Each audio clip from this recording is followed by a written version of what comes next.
कैसे हैं आप सब। उम्मीद करता हूँ स्वस्थ होंगे, मस्त होंगे, तंदुरुस्त होंगे। दोस्तों, आज मैं आप सबके सामने प्रैक्टिस सेट नंबर 5 लेकर के आया हूँ, जो कि एग्ज़ाम के व्यू से काफ़ी इम्पोर्टेंट है। जिसमें मैंने कुल 20 प्रश्न लिए हैं, जो कि चुनिंदा प्रश्न है और एग्ज़ाम में आने की जो है पूरी पूरी संभावना है। तो चलिए बिना वक्त गवाए आज का क्वेश्चन नंबर फर्स्ट स्टार्ट करते हैं। तो क्वेश्चन नंबर फर्स्ट है कि अधिगम में संज्ञानात्मक संघर्ष उत्पन्न होने पर विद्यार्थी क्या करता है। ऑप्शन नंबर ए है अपनी पुरानी धारणाओं की समीक्षा करता है, बी है सीखना बंद कर देता है, सी है रटने लगता है, डी है दूसरों की नकल करता है। तो यहाँ पे ऑप्शन नंबर ए जो है करेक्ट हो जाएगा, यानी अधिगम में संज्ञानात्मक संघर्ष उत्पन्न होने पर विद्यार्थी अपनी पुरानी धारणाओं की समीक्षा करने लगता है। चलिए नेक्स्ट क्वेश्चन देखते हैं। यह क्वेश्चन है कि अर्थपूर्ण अधिगम तब होता है जब ऑप्शन नंबर ए है जानकारी को बिना समझे याद किए जाए, नई जानकारी से पूर्व ज्ञान से जोड़ा जाए, केवल परीक्षा के लिए पढ़ा जाए, केवल नोट्स लिखा जाए। तो केवल वाला ऑप्शन तो कट जाएगा। अब यहाँ पे बचता है ऑप्शन नंबर बी, नई जानकारी को पूर्व ज्ञान से जोड़ा जाए। जानकारी को बिना समझे, तो जानकारी को बिना समझे याद नहीं कर सकते। तो यहाँ पे जो है ऑप्शन नंबर बी के साथ चले जाएंगे, यानी कि option number B is correct हो जाएगा। चलिए नेक्स्ट क्वेश्चन देखते हैं। क्वेश्चन है कि विद्यार्थी की गलतियों का विश्लेषण करना आवश्यक है, क्यों। विद्यार्थी की गलतियों का विश्लेषण करना आवश्यक है, क्यों आवश्यक है। तो यहाँ पे ऑप्शन नंबर ए है, यह सीखने की कठिनाइयों को समझने में सहायता करता है, बी है इसे दंड दिया जा सकता है, सी है इसे बच्चों की तुलना होती है, डी है इससे समय बचता है। तो यहाँ पे ऑप्शन नंबर ए करेक्ट हो जाएगा, यानी विद्यार्थी की गलतियों का विश्लेषण करना आवश्यक है क्योंकि यह सीखने की कठिनाइयों को समझने में सहायता करता है। चलिए नेक्स्ट क्वेश्चन देखते हैं। आत्मनियंत्रित अधिगम यानी सेल्फ रेगुलेटेड लर्निंग का अर्थ क्या होता है। ऑप्शन नंबर ए है शिक्षक के निर्देशों का पालन करना, बी है अपने सीखने की योजना, निगरानी और मूल्यांकन करना, सी है केवल याद करना, डी है दूसरों से सीखना। तो यहाँ पे ऑप्शन नंबर बी के साथ चले जाएंगे, यानी आत्मनियंत्रित अधिगम सेल्फ रेगुलेटेड लर्निंग का अर्थ होता है कि अपने सीखने की योजना, निगरानी और मूल्यांकन करना। चलिए नेक्स्ट क्वेश्चन देखते हैं। निकटस्थ विकास क्षेत्र यानी कि जेडपीटी की अवधारणा, जेडपीडी की अवधारणा जो है किसने दी। ऑप्शन नंबर ए है पियाजे, बी है स्किनर, सी है वाइगोत्स्की, डी है थॉर्नडाइक। तो यहाँ पे ऑप्शन नंबर सी के साथ चले जाएंगे, यानी कि यहाँ पे क्या हो जाएगा, वाइगोत्स्की हो जाएगा। यानी निकटस्थ विकास क्षेत्र जेडपीडी की अवधारणा जो दी वो वाइगोत्स्की ने दी। चलिए नेक्स्ट क्वेश्चन देखते हैं। क्वेश्चन है आत्म प्रभावकारिता यानी सेल्फ एफिशिएंसी का संबंध है। ऑप्शन नंबर ए है अपनी क्षमता में विश्वास से, बी है केवल बुद्धि से, सी है केवल परिणाम से, डी है शिक्षक के नियंत्रण से। तो यहाँ पे ऑप्शन नंबर ए करेक्ट हो जाएगा, यानी कि आत्म प्रभावकारिता का संबंध होता है अपनी क्षमता में विश्वास से। चलिए नेक्स्ट क्वेश्चन देखते हैं। यहाँ क्वेश्चन है कि रचनावादी दृष्टिकोण के अनुसार बच्चा क्या करता है। निष्क्रिय रूप से ज्ञान का ग्रहण करता है, स्वयं ज्ञान का निर्माण करता है, केवल शिक्षक से सीखता है, डी है केवल पुस्तक से सीखता है। तो यहाँ पे ऑप्शन नंबर बी करेक्ट हो जाएगा, यानी रचनावादी दृष्टिकोण के अनुसार बच्चा स्वयं ज्ञान का निर्माण करता है। बाद बाकी ये सब ऑप्शन यहाँ पे क्या हो जाएगा, गलत हो जाएगा। चलिए नेक्स्ट क्वेश्चन देखते हैं। यहाँ क्वेश्चन है कि असेसमेंट फॉर लर्निंग का मुख्य उद्देश्य क्या होता है। ऑप्शन नंबर ए है सीखने में सुधार करना, बी है केवल अंक देना, सी है बच्चों को छांटना, डी है प्रतियोगिता बढ़ाना। यहाँ पे ऑप्शन नंबर ए के साथ चले जाएंगे, यानी कि सेल्फ असेसमेंट फॉर लर्निंग का मुख्य उद्देश्य होता है सीखने में सुधार करना। चलिए नेक्स्ट क्वेश्चन देखते हैं। आलोचनात्मक चिंतन विकसित करने के लिए शिक्षक को क्या करना चाहिए? ऑप्शन नंबर ए है खुले प्रश्न और समस्या आधारित गतिविधियां देनी चाहिए। बी है केवल रटने पर जोर देना चाहिए। सी है केवल व्याख्यान देना चाहिए। डी है गलत उत्तरों को रोकना चाहिए।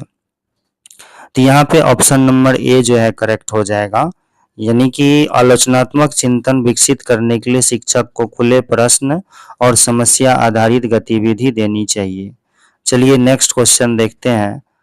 क्वेश्चन है यहाँ पर कि अधिगम में ध्यान महत्वपूर्ण है, क्यों महत्वपूर्ण है? ऑप्शन नंबर ए है यह सूचना को समझने और ग्रहण करने में सहायता करता है। बी है यह केवल लिखने की गति बढ़ाता है। सी है यह केवल परीक्षा में उपयोगी है। डी है इसका कोई प्रभाव नहीं होता। तो यहाँ पे ऑप्शन नंबर ए के साथ चले जाएंगे, यानी अधिगम में ध्यान महत्वपूर्ण होता है क्योंकि यह सूचना को समझने और ग्रहण करने में सहायता करता है। क्वेश्चन है, नेक्स्ट क्वेश्चन है यहाँ पर कि सहकारी अधिगम से ऑप्शन नंबर ए है सामाजिक और संज्ञानात्मक कौशल विकसित होते हैं। बी है सीखना कम होता है। सी है बच्चे निर्भर हो जाते हैं। डी है केवल प्रतिस्पर्धा बढ़ती है। तो यहाँ पे option number A is correct, A correct हो जाएगा, यानी सहकारी अधिगम से जो है सामाजिक और संज्ञानात्मक कौशल विकसित होते हैं। चलिए नेक्स्ट क्वेश्चन देखते हैं। स्कैफोल्डिंग का उद्देश्य क्या होता है? What is the purpose of scaffolding?